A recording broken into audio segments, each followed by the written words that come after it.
Hello friends, तो इस video में हम लोग पढ़ेंगे साइंस चैप्टर 1 क्लास 8 का दहन और ज्वाला चीजों का जन्म। चलिए शुरू करते हैं।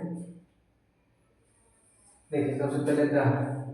जब कोई पदार्थ ऑक्सीजन के साथ प्रतिक्रिया करके ऊष्मा और प्रकाश उत्पन्न करता है उसे दहन कहते हैं। उदाहरण लकड़ी का जलना या पेट्रोल का जलना।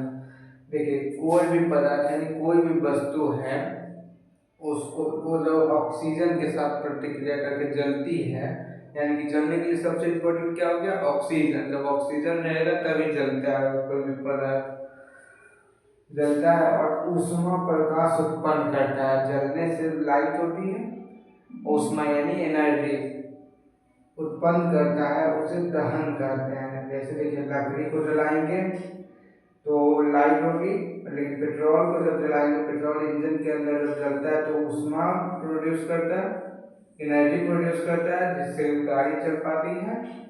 तो ये हो गया दहन। जब कोई पदार्थ ऑक्सीजन के साथ प्रतिक्रिया करके ऊष्मा और प्रकाश उत्पन्न करती है उसे दहन कहते हैं।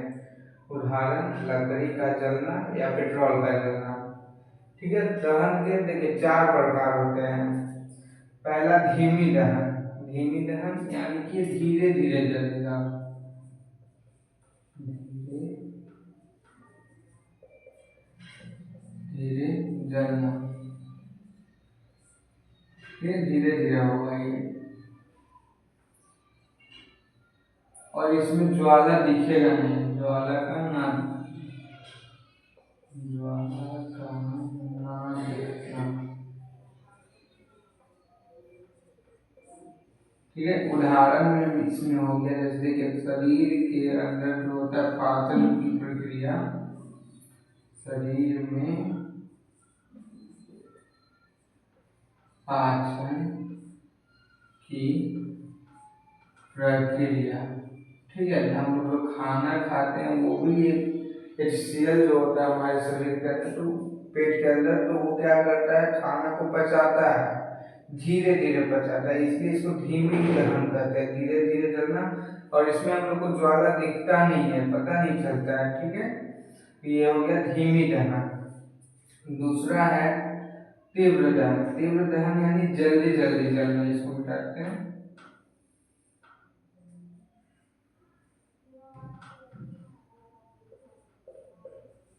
तेजी से जलना। जैसे लकड़ी में आग लगा देंगे तो वो तेजी से जलेगा, लकड़ी का जलना। कोयले को भी जलाएंगे तो वो तेजी से जलेगा, जब उसमें आग पकड़ लेगा तो कोयले का जलना। ठीक है। इसलिए तेजी से होता है। धीमी दहन यानी धीरे धीरे होगा, तीव्र दहन तेजी से होगा। तीसरा होता है स्वतः दहन। स्वतः दहन यानी खुद से जल जाता है, उसको जलाने की जरूरत नहीं पड़ती। ठीक है। खुद से जलना। ठीक है। जैसे इसमें उदाहरण हो गया फास्फोरस। फास्फोरस जो है रूम टेम्परेचर पर ही जल जाता है। ठीक है। फास्फोरस को अगर रूम के अंदर रख देंगे तो वो खुद से जल जाएगा, हमको जलाने की जरूरत नहीं पड़ेगी। तो हो गया स्वतः दहन। फोर्थ है विस्फोट। विस्फोट यानी अचानक से जलना, अचानक से जलना। ठीक है। जैसे इसमें हो गया पटाखा। पटाखा में देखते हैं आग लगाते हैं और अचानक से जल जाता है वो। ठीक है। तो हम दहन का प्रकार पढ़ गया। धीमी दहन यानी धीरे धीरे जलता है, तीव्र दहन तेजी से जलेगा, स्वतः दहन खुद से जलेगा, और विस्फोट यानी अचानक से जलेगा वो। ठीक है। अब इसके बाद हम लोग पढ़ेंगे ज्वलनशील पदार्थ और अज्वलनशील पदार्थ।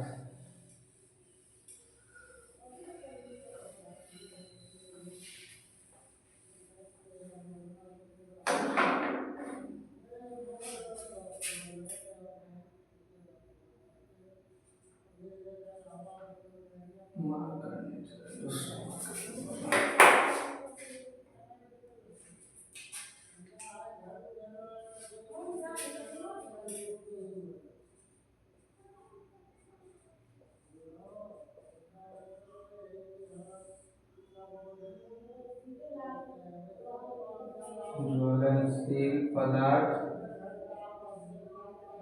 दूसरा होगा अज्वलनशील पदार्थ।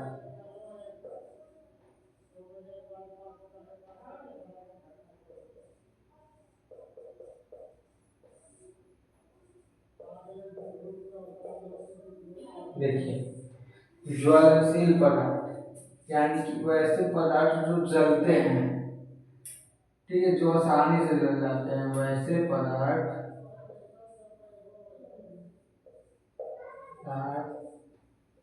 जो आसानी से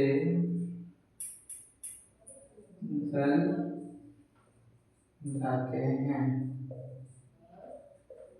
उदाहरण में क्या होगा इसमें, जैसे कि लकड़ी, ठीक है, कागज, लकड़ी, कोयला, पेट्रोल, ठीक है, इत्यादि। ये सब चीजें क्या है, आसानी से जल जाती है, ठीक है, इसको बोलते हैं ज्वलनशील पदार्थ। वैसे पदार्थ जो आसानी से जल जाते हैं उन्हें ज्वलनशील पदार्थ बोलते हैं।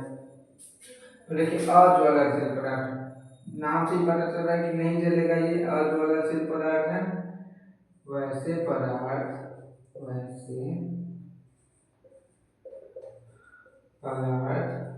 जो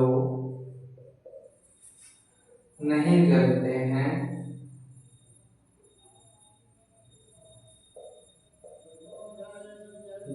हैं या जिन्हें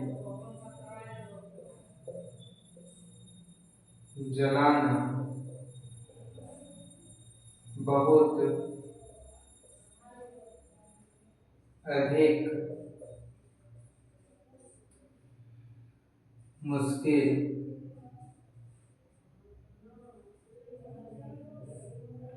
होता है, ठीक है।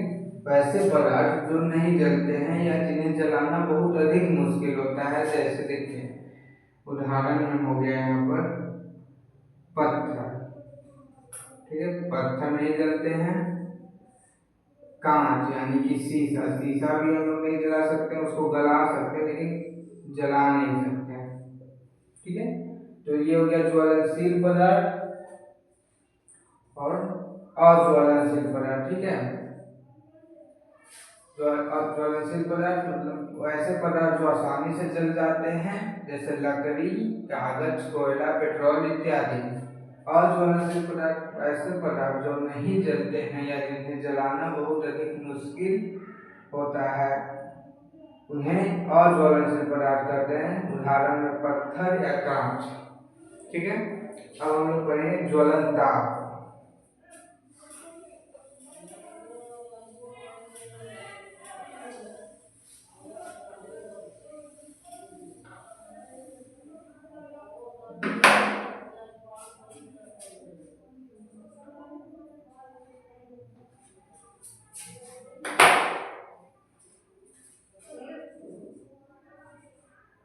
ज्वलन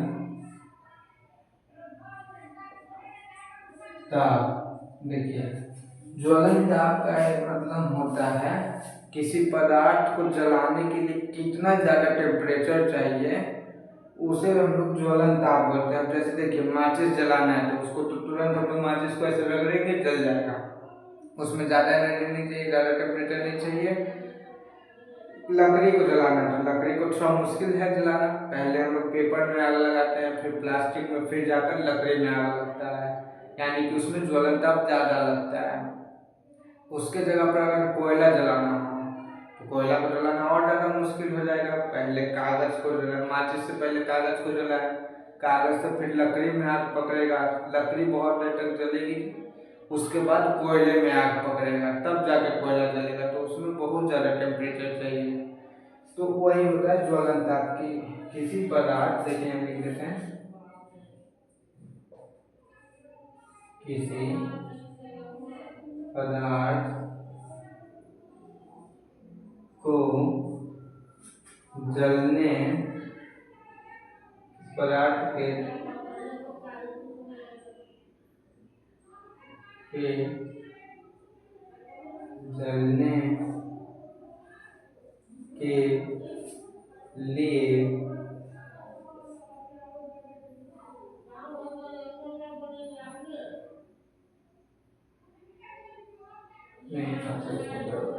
किसी पदार्थ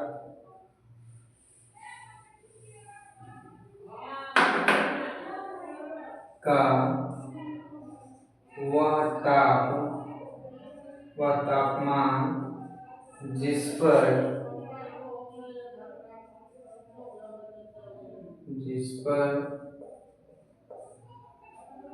वह पदार्थ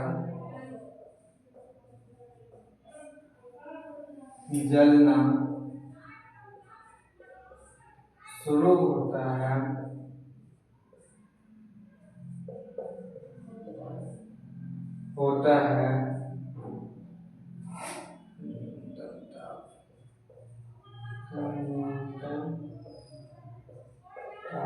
जिस पर वह पदार्थ जलना शुरू होता है उसे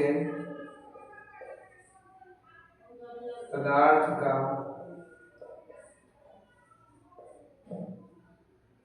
ज्वलन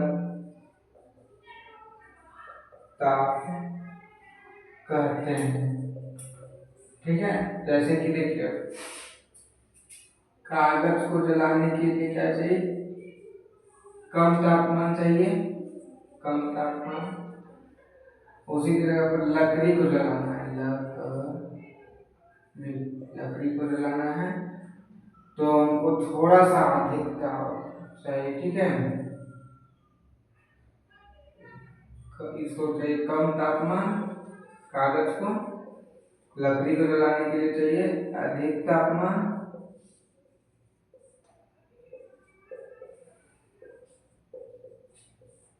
आगे कोयला को जलाना है, कोयला तो हमें चाहिए बहुत अधिक तापमान। ठीक है, इसके इन दोनों के कंपेयर में इसमें ज्यादा चाहिए, बहुत अधिक तापमान। ठीक है, ये हो गया। अब देखिए किसी भी चीज को जलने में सबसे जरूरी चीज क्या होती है? जलने के लिए सबसे जरूरी चीज क्या होती है? उसको बोलते हैं जलने की जरूरी शर्त है। तो वो बता देते हैं इसके बाद।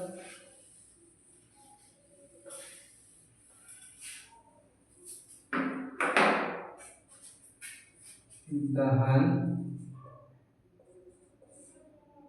के लिए जरूरी शर्त। ठीक है, कौन कौन सी शर्तें होती हैं? पहला, ज्वलनशील पदार्थ होना चाहिए। ठीक है, मतलब वो ऐसा पदार्थ होना चाहिए जो जलना चाहिए। अब ऐसा कोई पदार्थ है जो जले ही नहीं तो उसमें हम लोग क्या उसको जलाएंगे? पहला वो होना चाहिए ज्वलनशील पदार्थ, ज्वलनशील पदार्थ। ठीक है, दूसरा चाहिए ऑक्सीजन। ठीक है, ज्वलनशील पदार्थ है लेकिन ऑक्सीजन नहीं रहेगा तो जलाएंगे कैसे? तो ऑक्सीजन सेकंड चाहिए, ऑक्सीजन। तो तीसरा हमें क्या चाहिए? ज्वलन ताप। जैसे कि अब ज्वलनशील पदार्थ मानिए कि हमारे पास कोयला है और एयर में ऑक्सीजन भी है लेकिन माचिस है, तो हम लोग माचिस से कोयला तो नहीं जला पाएंगे। तो इसलिए हर पदार्थ को जलाने के लिए अलग अलग ज्वलन ताप होता है जिसको बोलते हैं। ठीक है, पहला हो गया ज्वलनशील पदार्थ, दूसरा ऑक्सीजन, तीसरा ज्वलन ताप।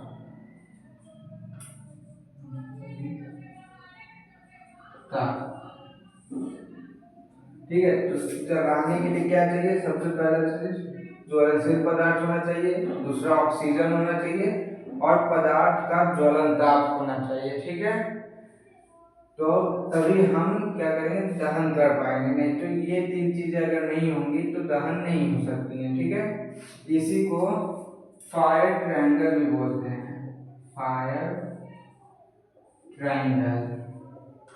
ठीक है, ये आता है क्वेश्चन में कभी कभी। ठीक है। इसको इन्हीं तीनों को क्या बोलते हैं, फायर ट्रायंगल। देखिए तीन चीजें हैं ना, इसलिए इसको ट्रायंगल का रूप दिया गया है, फायर ट्रायंगल। ये तीन चीजें होंगी तभी फायर हो सकती है, नहीं तो नहीं होंगी। ठीक है। अब हम लोग पार्ट 2 में पढ़ेंगे मोमबत्ती, जिसमें अलग अलग ज्वलन के भाग होते हैं और ईंधन के बारे में। ठीक है, आज के लिए इतना ही।